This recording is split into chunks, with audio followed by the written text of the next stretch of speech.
I only know what I know. Hanako in the Black Hanako arc, or probably other arcs of Monogatari, said those very words. And I think it's a really interesting idea to explore. The idea that you can't know everything.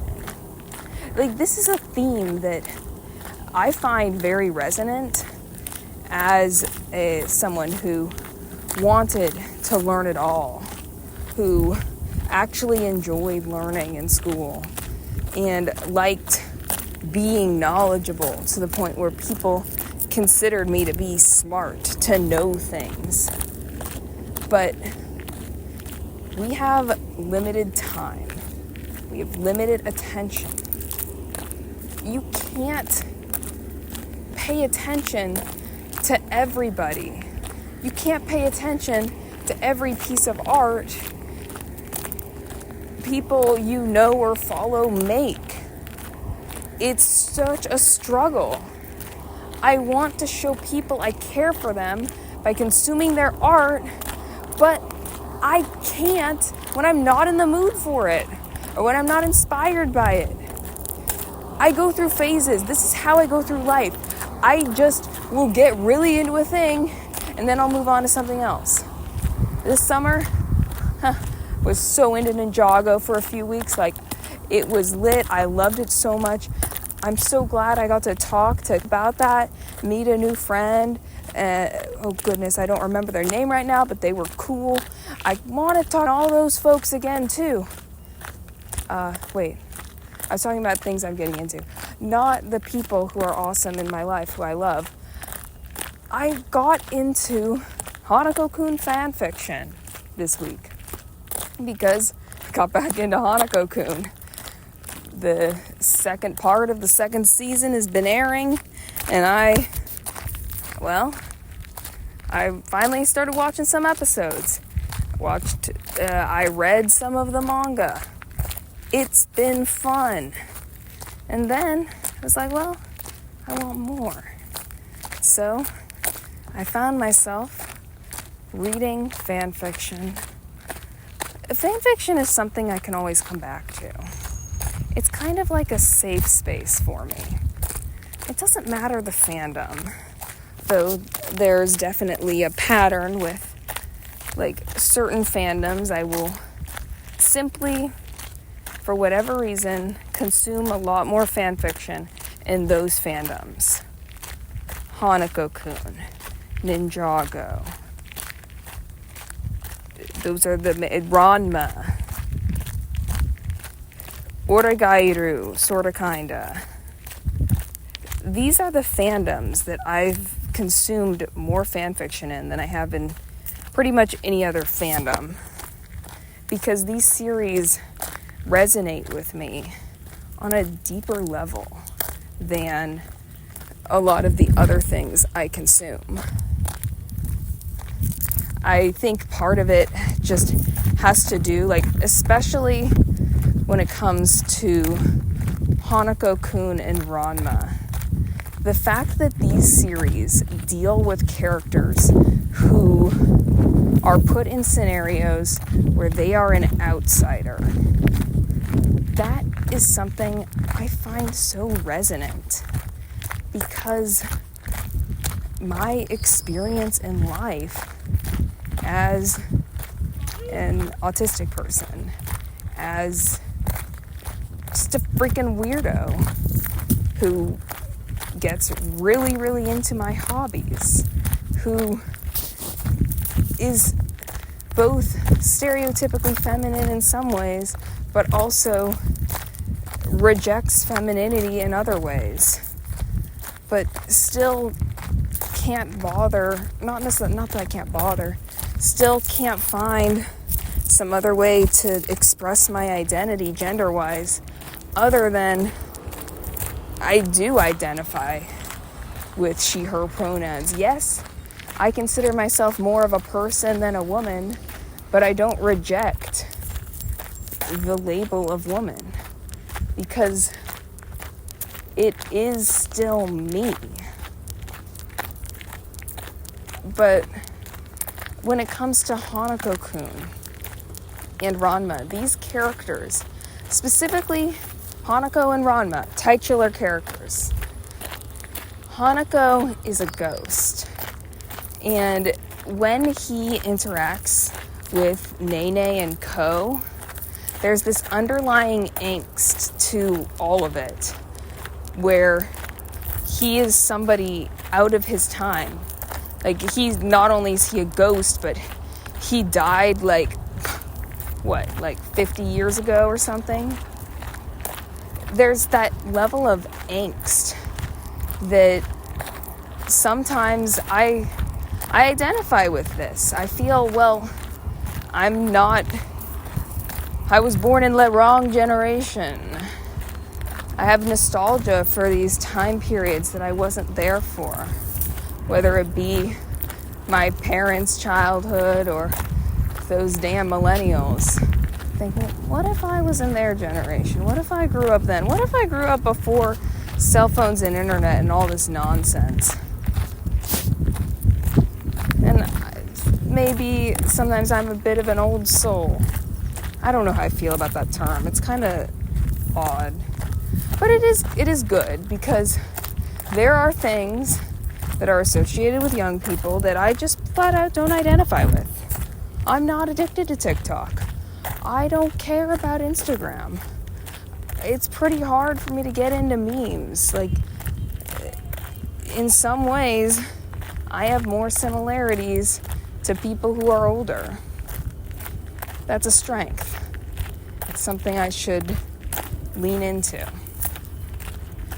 When it comes to Ranma, being a character who is a man, proclaims himself a man all the time, but is cursed to take the form of a woman, I feel seen by this.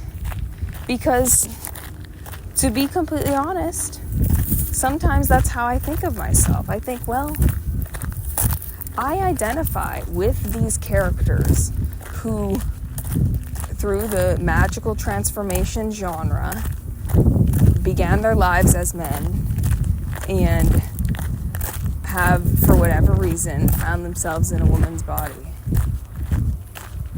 It's resonant to me. I don't have the lived experience of living as a man, but it's so interesting. And it's just, there's so much more that we have in common than differences. This is part of why, I can't see eye to eye because I don't think men and women are that different. I don't think our brains work different. I think our brains work the same. I think it's stupid to be like, well, women be like, or men be like, because all that does is create tribalism.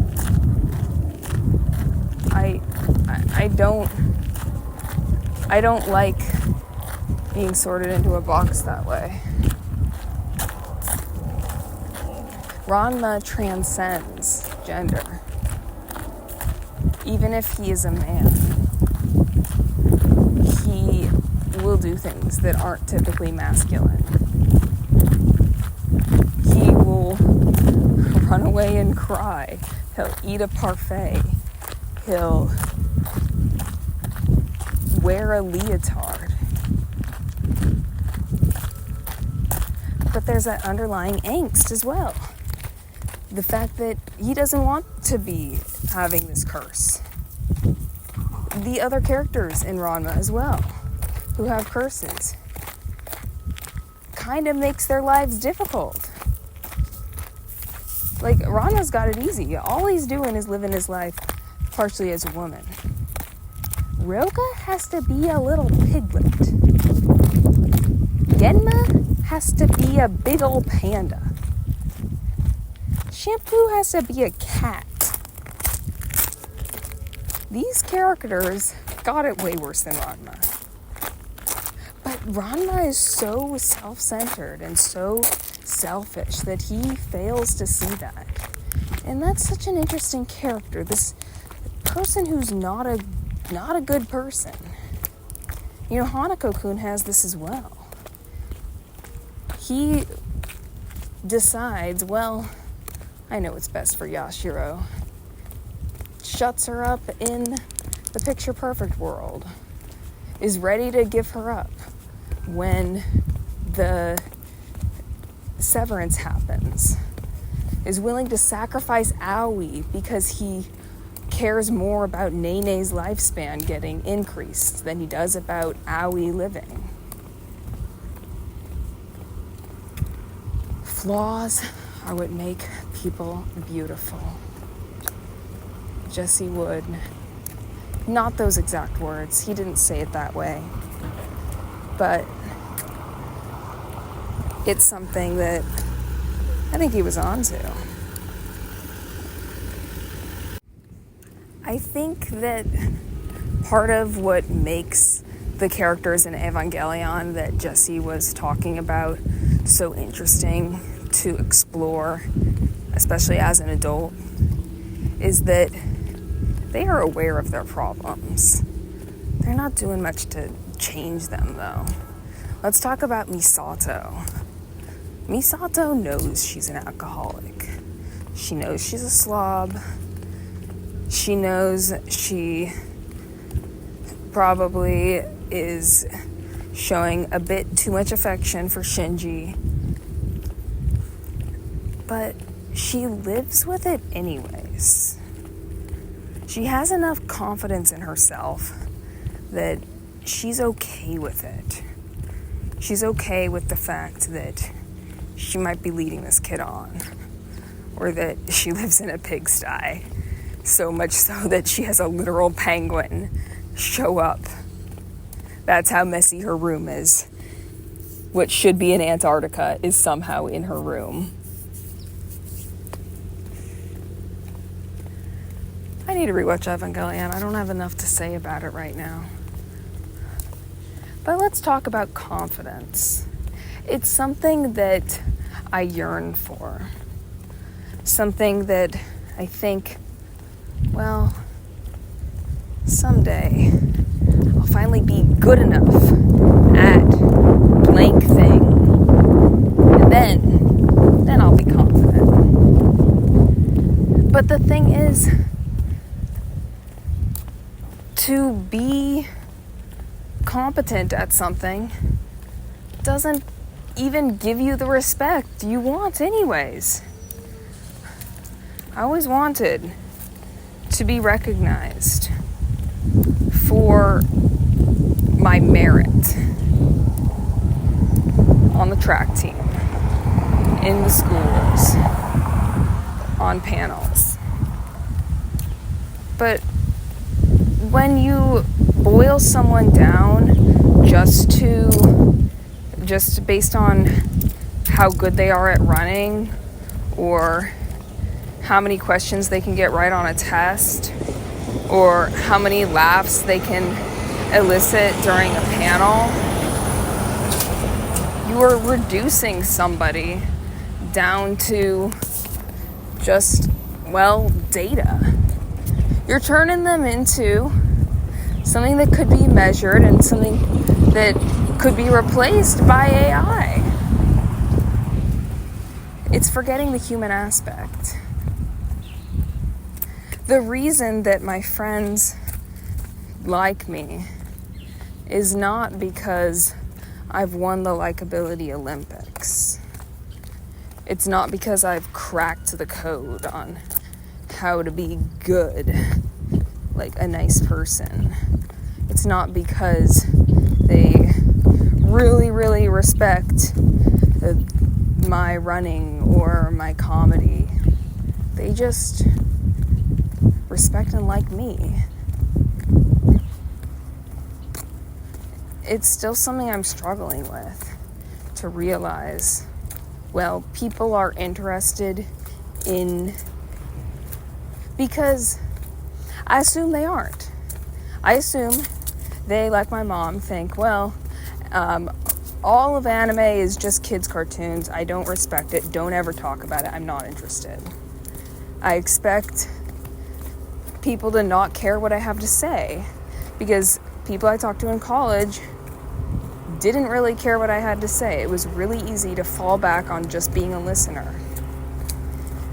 The book, How to Win Friends and Influence People, has at least a few chapters, I don't remember all of them, I haven't read the whole book, that are explicitly saying, don't talk about yourself, let other people talk about themselves, because that's what they'll enjoy, and they'll like you if you show genuine curiosity in them.